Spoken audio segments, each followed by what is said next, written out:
करणारे माननीय उपमुख्यमंत्री तसेच मुंबई शहराचे पालकमंत्री एकनाथ गंगूबाई संभाजी शिंदे यांना विनंती करते की त्यांनी मनोगत व्यक्त करावं. काय म्हणायचं?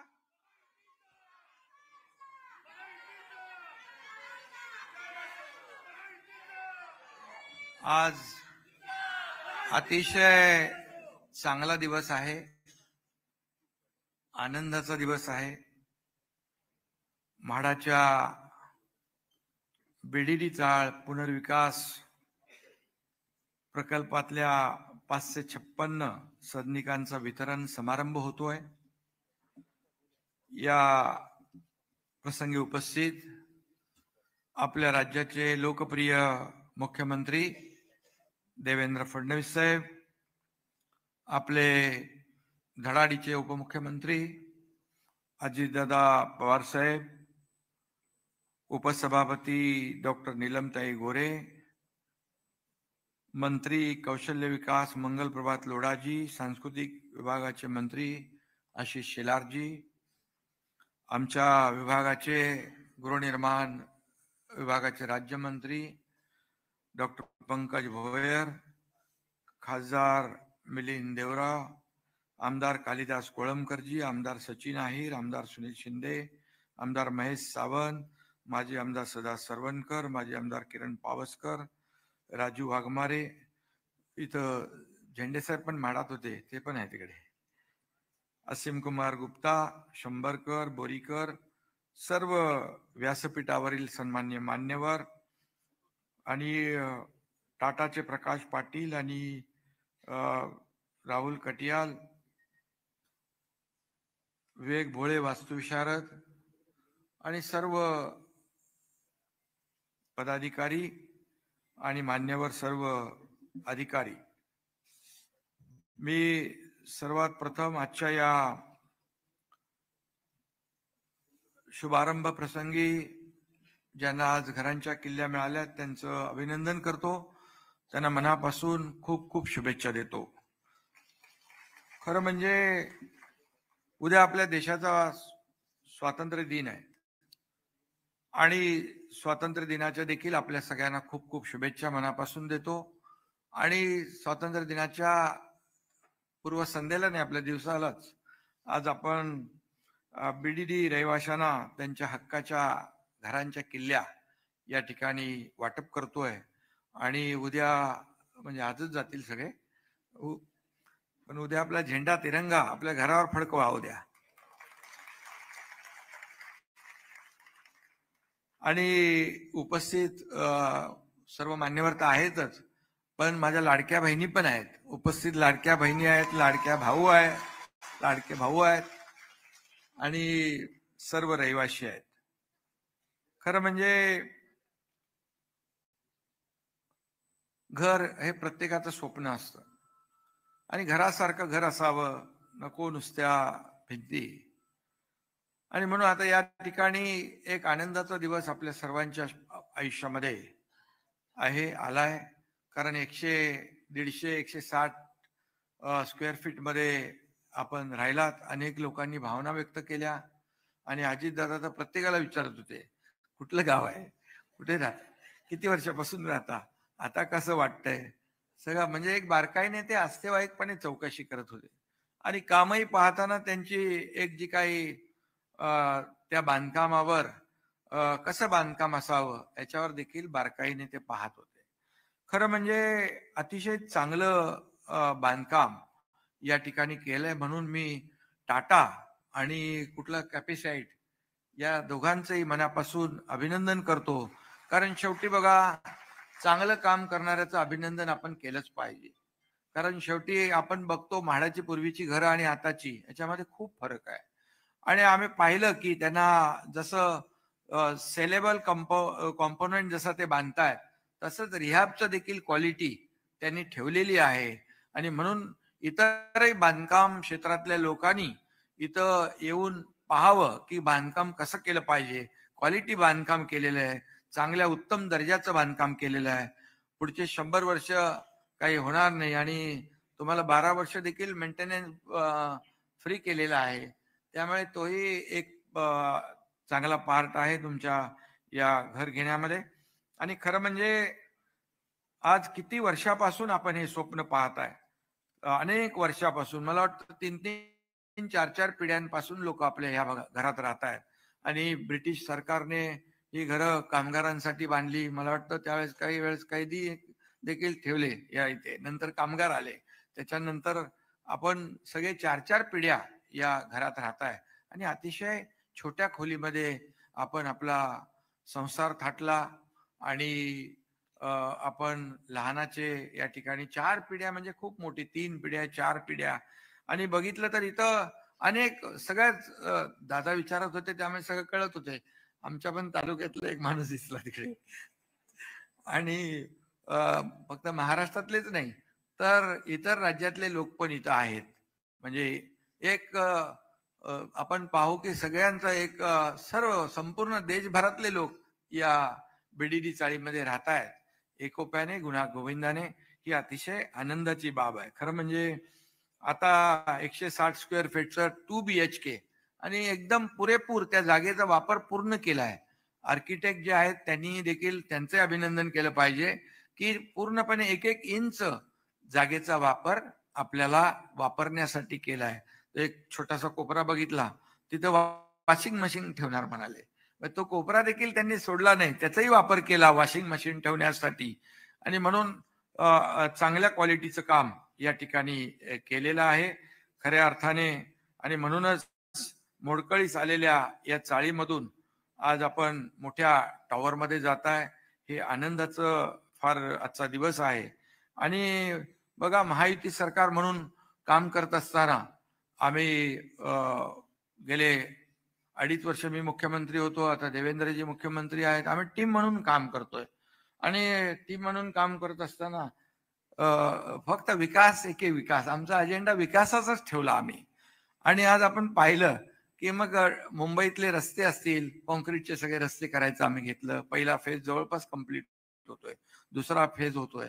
आणि पुढच्या 1-1.5 वर्षामध्ये मुंबईमध्ये तुम्हाला शोधून एकही खड्डा मिळणार नाही. खड्डे मुक्त मुंबई झाल्याशिवाय राहणार नाही.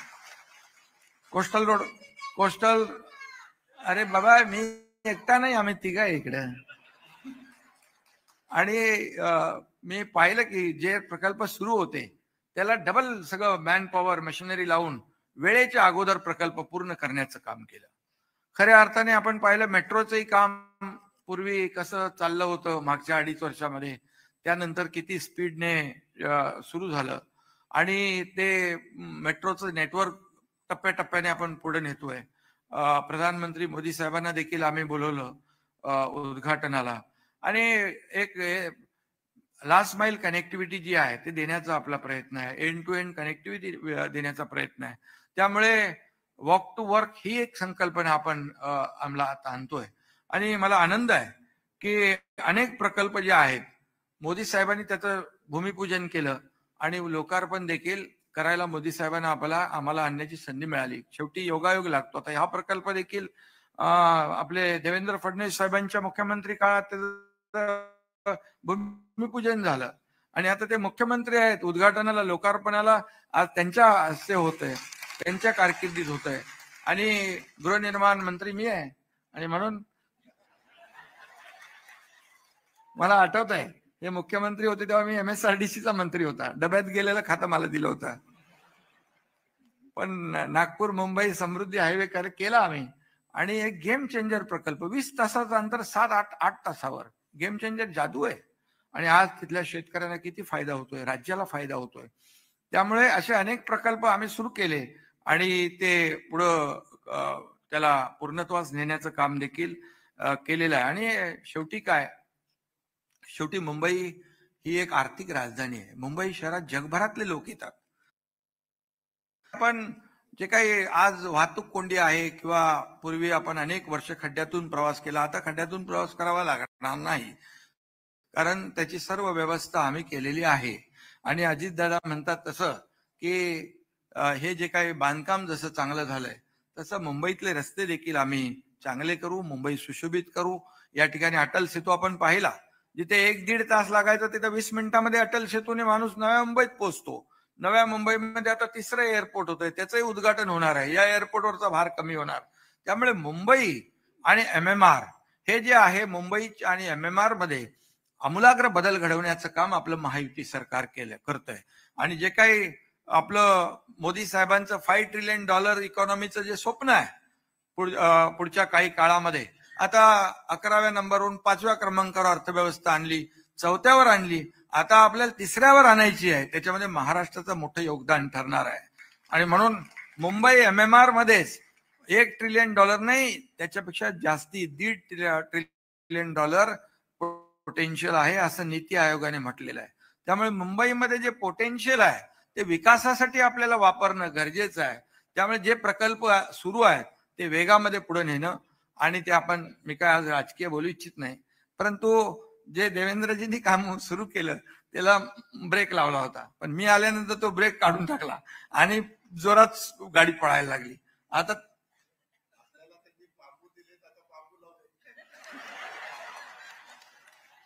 बांबू कसं तुम्ही बघा, बांबूचा खूप वापर, बांबू ऑक्सिजन देतं, कार्बन डायऑक्साईड शोषून घेतं. बांबूचे बाय प्रॉडक्ट किती आहेत. बांबू म्हणजे 5 स्टार हॉटेल, एअरपोर्टचं फर्निचर बांबूचं झालेलं आहे. बांबूला असं तसं काय समजू नका. बांबू कुठे,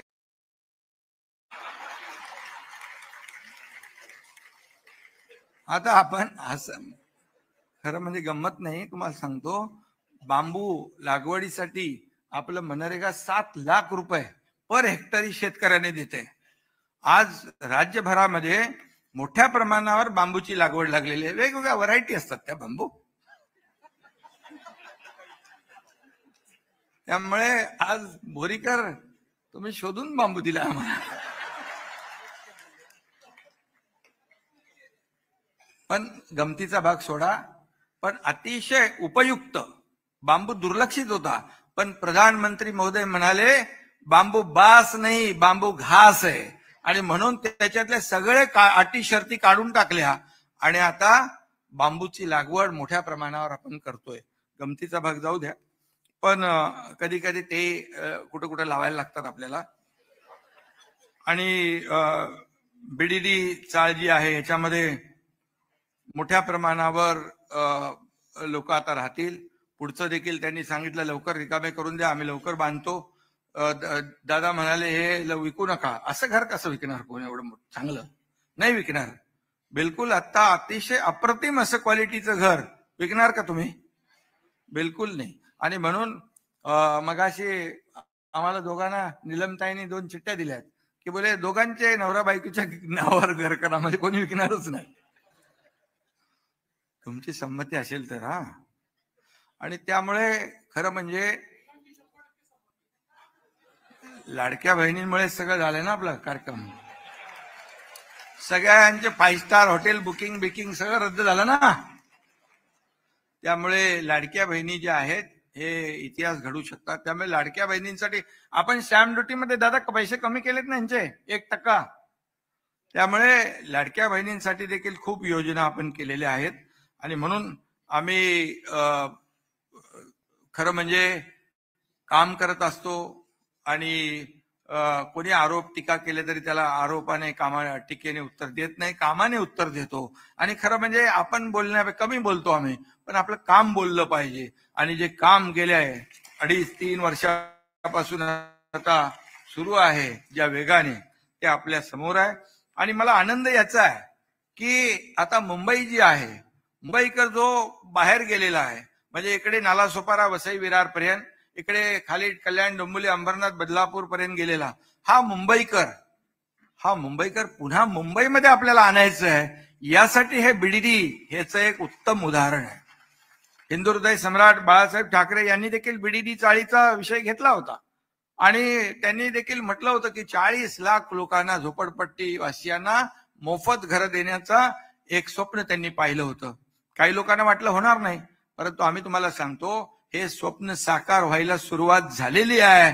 आणि झोपडपट्टी मुक्त मुंबई हे करण्याचं देखील धोरण आपल्या सरकारचं आहे. म्हणून मगाशी असीम गुप्ता यांनी सांगितलं की फक्त डेव्हलपर काही लोक चांगलं कामही करतात. आता बघा टाटा आणि कॅपॅसिटीने चांगलं काम केलं, L&T बाकी बाकी काय बरेचशा लोक आहेत चांगलं काम करतायत, पण काही लोक प्रोजेक्ट घेऊन नंतर 20-25 वर्ष करतच नाहीत. आणि मग त्यासाठी आपण शासनाच्या ज्या काही अधिकृत प्राधिकृत ज्या संस्था आहेत त्यांना देखील आपण मग ते BMC आहे, MMRD आहे, सिडको आहे, MIDC आहे, असे लोक देखील या सर्व याच्यामध्ये त्यांना देखील आपण टार्गेट दिलंय की आपण ही सर्व लाखो घरं बांधायची असतील तर त्यांची देखील आपण मदत घेतोय. आणि म्हणूनच खऱ्या अर्थाने जे स्वप्न आहे ते स्वप्न पूर्ण झाल्याशिवाय राहणार नाही. मगाशी अजितदादांनी या ठिकाणी उल्लेख केला, मी एवढंच सांगतो, BDD चाळ ये तो सिर्फ झाकी है, मुंबई अभी बाकी है. आणि म्हणून धारावीचं देखील पुनर्विकास जो आता या घराला कमीत कमी 2 कोटी रुपयाच्या किमतीचं हे तुमचं घर आहे.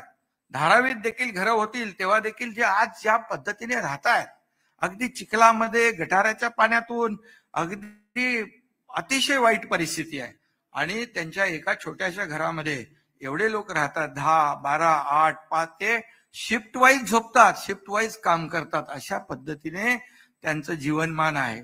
मग ते बदलायचं नाही का? आणि म्हणून धारावी हा आशिया खंडातला सगळ्यात मोठा प्रकल्प ठरेल आणि लोक जगभरातले लोक तो प्रकल्प बघायला येतील. शेवटी प्रत्येकाला जगण्याचा अधिकार आहे आणि चांगलं जीवन जगण्याचा अधिकार नक्कीच आहे आणि म्हणून तो देखील आम्ही देण्याचा प्रयत्न करतोय आणि त्याला सुरुवात झालेली आहे. आणि म्हणूनच धारावी प्रकल्प देखील खऱ्या अर्थाने एक लोकांचं जीवनमान उंचावण्यासाठी त्याच्याकडे पाहिलं पाहिजे. आणि लाख लोक 1.5 लाख लोक यांना चांगली घरं जर मिळाली तर किती मोठी इकॉनॉमी जी आहे ही या ठिकाणी मोठ्या प्रमाणामध्ये त्याला बूस्ट मिळेल आणि लोकांचं जीवनमान उंचावेल. आज इथं BDD मध्ये पहिले टॉयलेट बाथरूम हे सगळे शौचालय बाहेर होते, तर बाहेर मला कोणीतरी सांगितलं त्याच्यामुळे लग्नही होत नव्हती लोकांची. त्यामुळे आता म्हणजे मुलीकडचे लोक बघायला आले तर बघतात ना बाबा काय सोय वगैरे, पण आता तर सेल्फ कंटेंट आणि एका ह्याच्यामध्ये 2 आहेत. म्हणजे एकीकडे आतमध्ये आहे, एकीकडे कॉमन आहे टॉयलेट.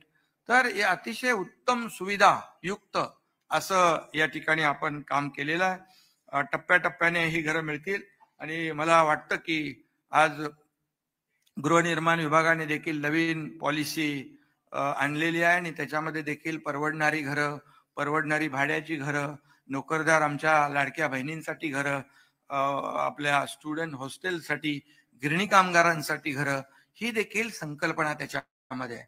पोलिसांना देखील BDD चाळीतल्या घरं अगोदरच्या लोकांनी 50 लाख ठरवले होते, आपण मुख्यमंत्री महोदय 15 लाख केले त्याचे.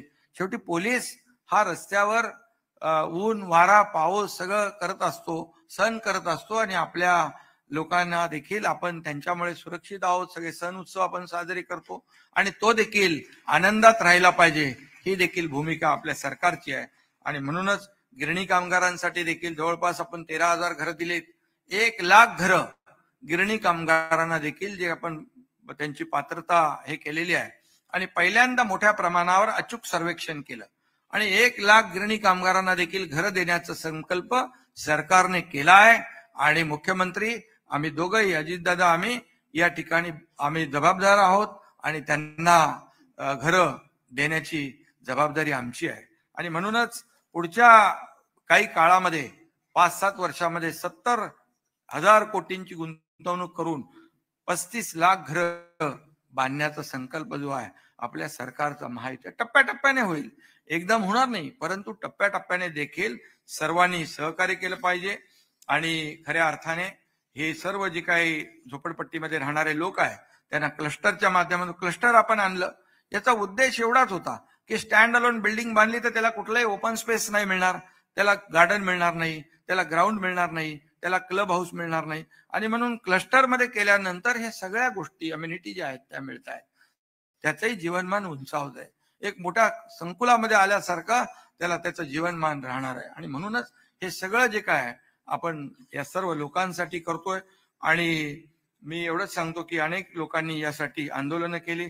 मगाशी मला राजूने पण चिठ्ठी दिली, त्याच्यामध्ये सगळ्यांचा सहभाग, सगळ्यांनी त्याला, कारण बराच उशीर झाला हे प्रकल्प, परंतु आता थांबणे नाही, आता अधिक वेगाने या ठिकाणी अशा प्रकारच्या योजना होतील आणि या मुंबईकरांना या मुंबईमध्ये आणण्यासाठी या आपल्या मुंबईकरांना मराठी माणसाला हक्काचं घर देण्याचं काम आपल्या सरकारचं आहे आणि ही जबाबदारी आमची आहे.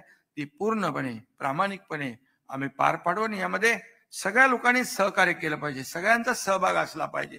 मग सरकार असू द्या, विरोधी पक्ष असू द्या, शेवटी लोकांना घरं मिळत आहेत. हा चांगला उद्देश डोळ्यासमोर ठेवून आम्ही काम करतोय. पुन्हा एकदा ज्यांना आज किल्ल्या मिळाल्यात त्यांचं मनापासून अभिनंदन करतो. पुढच्या देखील लोकांनी लवकर लवकर खाली करून दिलं तर त्यांनाही लवकर घर बांधून पुन्हा त्यांना देखील अशाच चांगल्या घरामध्ये राहण्याचं त्यांचं स्वप्न पूर्ण होईल. अशा शुभेच्छा. धन्यवाद.